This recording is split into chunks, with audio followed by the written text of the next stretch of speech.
I'm Sophia A. Jackson, and I'm the editor and founder of Aphrodisiac Theatre News. And today I'm joined by Temi Wilkey. Thank you so much for joining me today. How are you post press night? Are you on a high? How was it? I'm good. I was saying to a friend, I feel very loved, very full, and very grateful. That's how I feel. So how was it How is it going performing on a West End stage? Well, it's technically off West End. Well, off West End, but it's not. Was it the Yard Theatre you were you? Yeah, we went to the Yard and then the Coventry, Belgrade, and then we went to the Fringe. So central London. Yes, more theatre. central. Yeah, what's that good. like?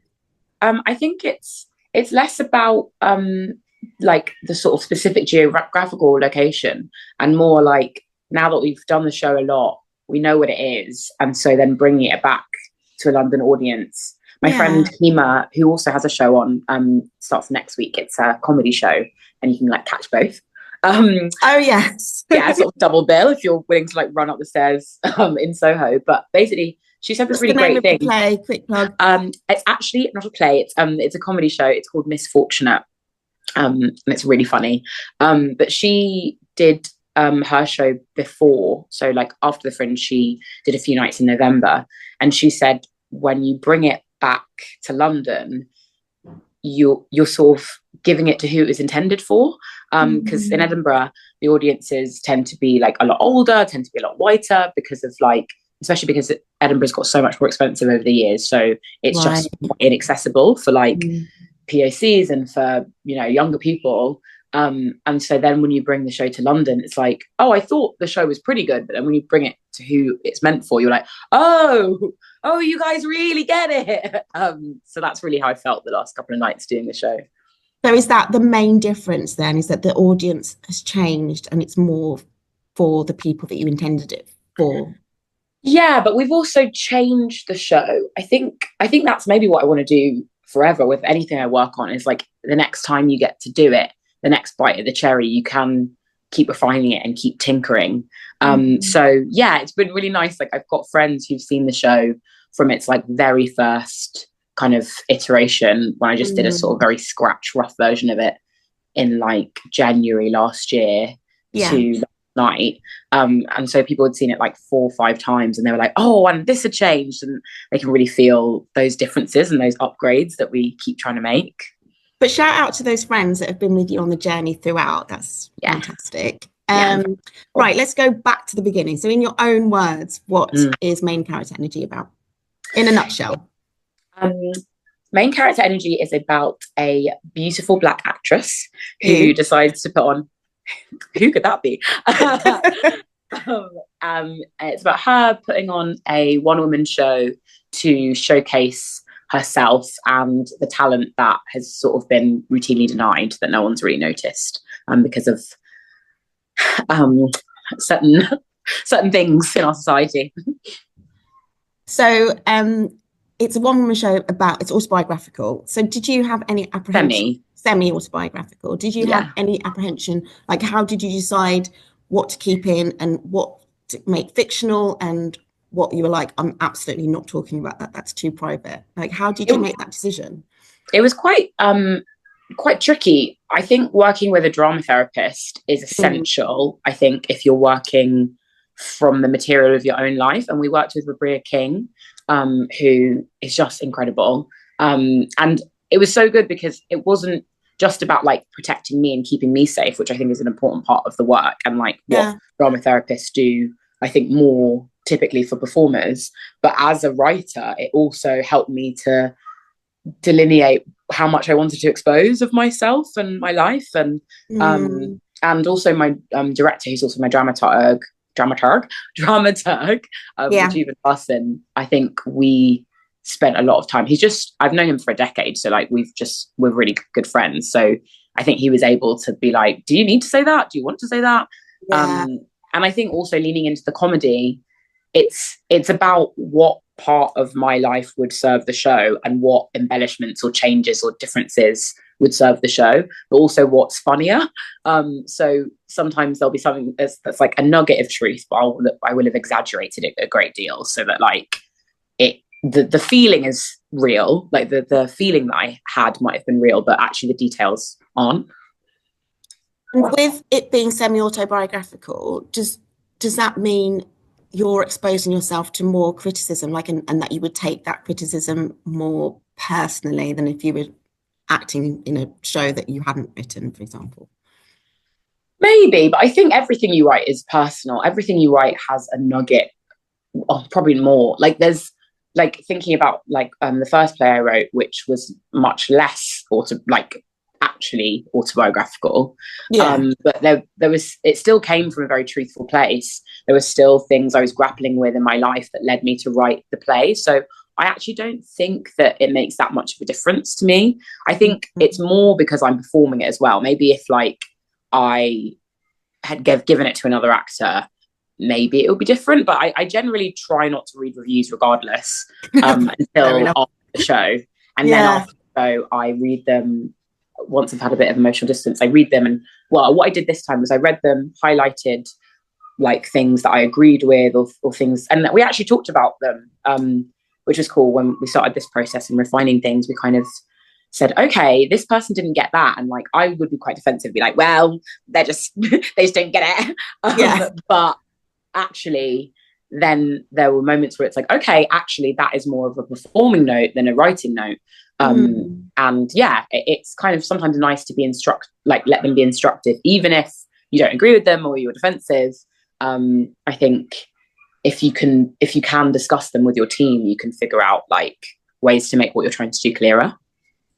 And with time, do you think you could just completely remove yourself and give it to another person to perform? I think there are very specific parameters. Like that person has to be incredibly camp. The show is incredibly camp. No one can perform the show if they're not camp. And that can look like so many things. Like I'd love it if a trans woman performed it. I'd love it if like maybe like a queer man could perform it. I'd love it if another woman could perform it, potentially. For now, it's mine or mine. But yeah, one day, potentially. I think I would really enjoy that casting process. It's just strange though, because the show like uses my name, so it would also be interesting dramaturgically in thinking about it would be a sort of like fun, strange new challenge that I would probably relish, but nothing for now. It might be quite fun because didn't they have a show in the West End recently when they had different actors performing every single day, like White Rabbit. Like I feel like this could actually have that quite a similar dynamic. But when people come and watch the show, what is the main thing that you would like them to take away from it? It's so hard. There are so many things.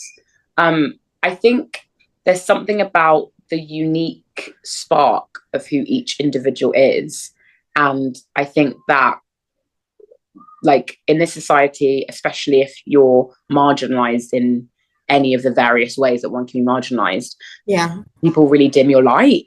And I think that if there was one thing that I wanted people to take away, is that you should let your light shine really bright and just be empowered to be your most authentic self, whatever room you're in. And just love yourself, I guess. Yeah, that's very positive. And in a sentence, why should people come and see the show? This is your shameless plug. It's really funny. That's been really nice. Like last night at press night, I just was I was just like drowned in laughter. It was really special. So I think it's really important when you make live stuff to honor the fact that an audience has left their house. Like they could be cozy on the sofa. You know, they could be watching reality TV, which is so good. Like I love reality TV. And instead they've left their home, the warmth of their home, and come to you, especially in the winter.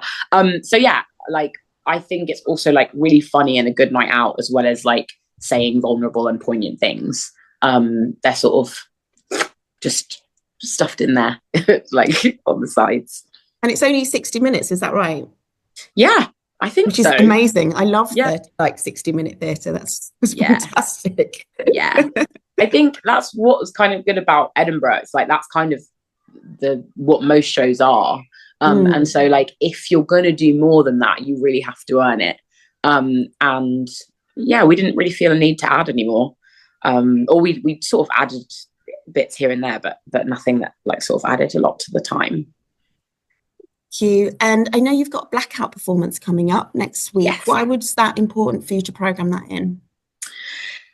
We really thought about it as the goal. Like like I said, like Edinburgh, you know, we knew that the audiences were more likely to be older, they're more likely to be whiter. And, you know, we actually got quite a lot of POC then. Like I walk out and expect there not to be many or any black faces or brown faces in the room, and I would see people and it would be really nice. But when we were at least preparing for the Fringe, I was like, okay, like, you know, maybe people aren't going to get this, and that's okay because I'm just doing this so that I can get a run where I could do a Blackout night. That was always the dream. Wow. So yeah, I know I'm going to be so emotional on the night because it's all I've wanted for it. So yeah, I'm really, really excited, and I just hope that we can just fill the room and we're having a panel discussion afterwards with my really dear friend Travis Alabanza hosting it. So not only is it kind of a safe space to watch the show, like without the I was about to say the male gaze, but the white gaze, but also like there'll be space to discuss it as well, which I'm really excited about. Yeah, it sounds like a fantastic night. So we're on to the quick fire questions now. So how old were you when you first went to the theatre? Who did you go with and what did you watch, if you can remember? I don't remember an early theatre memory. Time. I think the earliest theatre memory I maybe had was I was like, I think I was in like year 9 or 10. So how old is that? Like 14 maybe? Or so? Yeah. 15, I'm sure. And me, I went to school and we watched Blood Brothers, the musical. And then me and my best friend, we both decided to bring our mums with us. And like my best friend at the time was also Nigerian.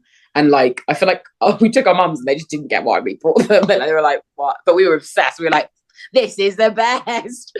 They didn't get it, but you know, it was nice. That's one of my earliest. And so that's one of your earliest. And so where has your passion for theatre come from? I think, you know, going to the school that I went to, like I went to a private school, like there were more theatre trips after that. So I think I just got to see like more than I maybe would have otherwise, because my mum wasn't going to take me, or my dad. They had no like interest in it particularly. So, and I remember in sixth form, so I did drama A level. We went to see a production of Hamlet, and I was like, rah. There was a moment that Laertes said, "Too much water hast thou, Ophelia, therefore I forbid my tears."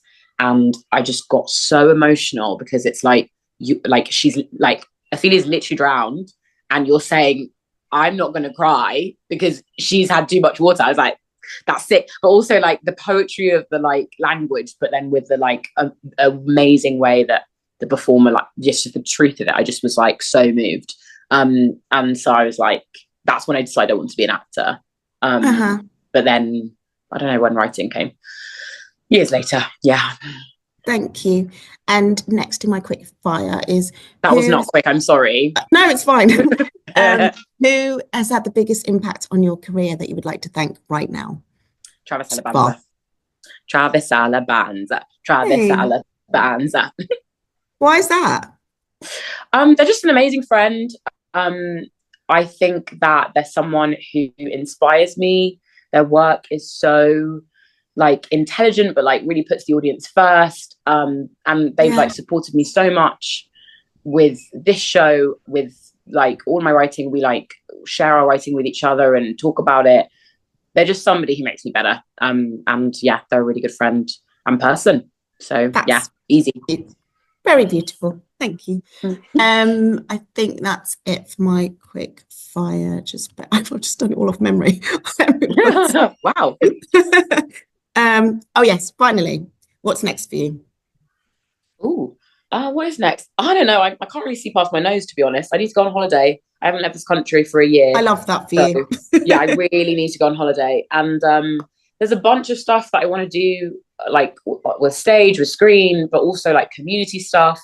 We're doing a karaoke cabaret. The day off. Yeah, we're doing, because I just think karaoke is incredibly important and amazing. I agree. And we did that. I love that you love that. We did it when we were at the Fringe, and it was just this random last minute thing that we put together, and it was like the feeling that I used to get at church. Like, it was just so amazing and transcendent.